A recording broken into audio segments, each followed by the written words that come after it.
Dear students, नमस्कार। BSc part first inorganic chemistry का topic है धात्विक बंध, मेटेलिक बॉन्ड।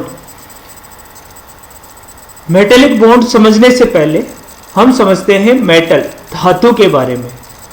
धातु विद्युत व ऊष्मा की सुचालक होती हैं, गुड कंडक्टर होती हैं of heat, good conductor of heat and electricity.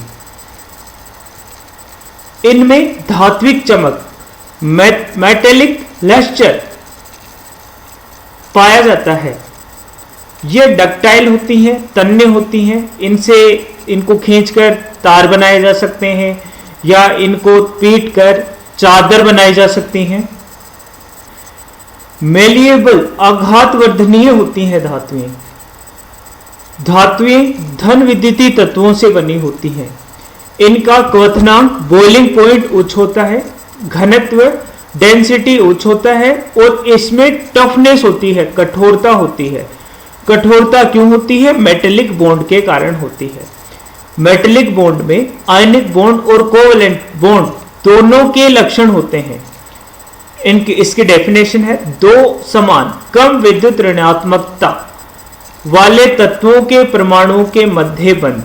Means ऐसे तत्वों के परमाणु जिनकी इलेक्ट्रोनेगेटिविटी कम है, ऐसे तत्वों के परमाणु मिलकर आपस में मेटेलिक बॉन्ड के द्वारा जुड़े रहते हैं। जैसे आपका सोडियम मेटल है, उसमें कौन सा बंध है? मेटेलिक बॉन्ड है। मेटेलिक बॉन्ड को समझाने के लिए सिद्धांत दिया गया। सबसे पहला सिद्धांत है फ्री इलेक्ट्रॉन थ्योरी, मुक्त इलेक्ट्रॉन सिद्धांत। इस सिद्धांत को ड्यूट एंड लोरेंज ने दिया। इस सिद्धांत के अनुसार valence electron, it means electron of outermost orbital, संयोजकता इलेक्ट्रॉन, बाह्यतम कक्ष के इलेक्ट्रॉन फ्री रहते हैं इसमें, इसलिए इसे हमने कहा फ्री इलेक्ट्रॉन थ्योरी। अब जैसे सोडियम आयन है, सोडियम बाह्यतम कोश का इलेक्ट्रॉन, एक इलेक्ट्रॉन, वो फ्री है। आपका लिथियम है, लिथियम में लिथियम प्लस हो जाएगा और 1s2 2s1, तो 2s1 वाला इलेक्ट्रॉन फ्री है। तो यहां पे ये इलेक्ट्रॉन क्या है? आपके एक पूल फॉर्म में रहेंगे, एक जलाशय फॉर्म में रहेंगे और यहां उनके बीच में धातु आयन तैरते रहेंगे। यानी इसलिए इसे कहा इलेक्ट्रॉन पोल थ्योरी और इलेक्ट्रॉन गैस थ्योरी। ये जो सिद्धांत है धातुओं के निम्न गुण को समझाने के लिए सफल रहा। धात्विक चमक, मेटेलिक लस्टर। कैसे? धातुओं में धात्विक चमक क्यों पाई जाती है? जैसे ही धातु की सतह पर प्रकाश गिरता है, सरफेस ऑफ मेटल पे लाइट गिरती है, तो लाइट एब्जॉर्ब होती है इन इलेक्ट्रॉन्स, मुक्त इलेक्ट्रॉन्स के कारण, और ये मुक्त इलेक्ट्रॉन्स ग्राउंड स्टेट से एक्साइटेड स्टेट में चले जाते हैं। और फिर वापस जब एक्साइटेड स्टेट से ग्राउंड स्टेट में आते हैं तो इस फोटोन का इमिशन होता है, और वो इमिशन होता है विजिबल रीजन में, दृश्य क्षेत्र में, प्रकाश के दृश्य क्षेत्र में, इसलिए इसमें धात्विक चमक पाई जाती है। दूसरा, इलेक्ट्रिकल कंडक्टिविटी को यह सिद्धांत इस तरह समझाता है कि मान लीजिए नेगेटिव इलेक्ट्रोड या पॉजिटिव इलेक्ट्रोड धातु के इधर लगाया, तो यहां पे जो इलेक्ट्रॉन है वो मूव करेंगे पॉजिटिव इलेक्ट्रोड की ओर, और इस मूवमेंट ऑफ इलेक्ट्रॉन के कारण धारा का प्रवाह होगा इस तरह। तो यहां पे विद्युत चालकता को भी इस तरह समझाया इन्होंने। थर्मल कंडक्टिविटी को, ऊष्मा की चालकता को कैसे समझाया? मान लीजिए यहां से इस कोने से हीट करेंगे तो यहां पे ये इलेक्ट्रॉन एनर्जी पाकर इनकी काइनेटिक एनर्जी इंक्रीज हो जाएगी, और यहां से ये इलेक्ट्रॉन इधर मूव करेंगे और ये वाला सिरा भी, इधर वाला सिरा भी धातु का गर्म हो जाएगा। That is the thermal conductivity. इसके बाद है मेलिएबिलिटी और डक्टाइलिटी, आघातवर्धनीयता और तन्यता। मीन्स धातु से धातु का जो मेटल है उससे चद्दर बनाई जा सकती है, आपके तार बनाए जा सकते हैं। ऐसा क्यों? क्योंकि मेटेलिक बॉन्ड दिशात्मक नहीं होता। मान लीजिए आपने ये आपका धातु का पीस है, यहाँ पे इधर फोर्स लगाया आपने, तो क्या हुआ, ये इधर शिफ्ट हो गया, इधर सरक गए ये परत, तो इस तरह एक चद्दर बन जाएगी इससे धातु से। तो ये हो गया इसकी आघात वर्धनीयता, और इसके इस तरह इससे तार भी बनाए जा सकते हैं, तन्यता है। अब इस सिद्धांत की क्या कमियां हैं? मुक्त इलेक्ट्रॉन सिद्धांत की सीमाएं, limitation of free electron theory. पहला है चुंबकीय गुण, धातुओं की मैग्नेटिक प्रॉपर्टीज को नहीं समझा पाया। कुछ धातुएं अनुचुंबकीय होती हैं, प्रतिचुंबकीय क्यों होती हैं, अनुचुंबकीय क्यों होती हैं। इसके बाद टेम्परेचर इंक्रीज करने पर आपका कंडक्टिविटी इंक्रीज होता है, कुछ धातुओं में कंडक्टर्स में आपकी टेम्परेचर इंक्रीज करने पे कंडक्टिविटी डिक्रीज होती है, सेमीकंडक्टर्स में कंडक्टिविटी इंक्रीज होती है टेम्परेचर इंक्रीज करने पर। ऐसा क्यों? ये सिद्धांत इसे नहीं समझा पाया। चालक, कुचालक और विद्युत रोधी क्यों होते हैं पदार्थ, कंडक्टर, सेमीकंडक्टर, इंसुलेटर क्यों होते हैं पदार्थ, ये सिद्धांत इसे नहीं समझा पाया।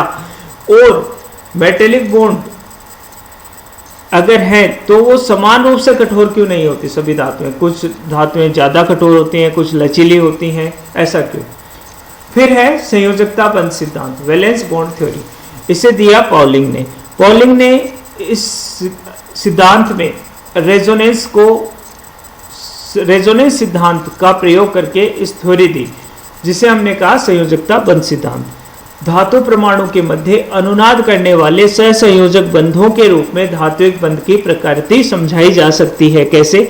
जैसे लिथियम है 1s2 2s1, इसका इलेक्ट्रॉनिक कॉन्फ़िगरेशन है, वैलेंस इलेक्ट्रॉन है इसमें एक, ये वैलेंस इलेक्ट्रॉन संयोजकता इलेक्ट्रॉन, ये दूसरे लिथियम एटम से एक बॉन्ड बना सकता है, एक कोवेलेंट बॉन्ड बना सकता है। और इस तरह एक लिथियम एटम दूसरे लिथियम एटम से एक कोवेलेंट, ये हो गया हमारा सिंक्रोनाइज्ड तुल्यकालिक अनुनाद और प्योर कोवेलेंट स्ट्रक्चर।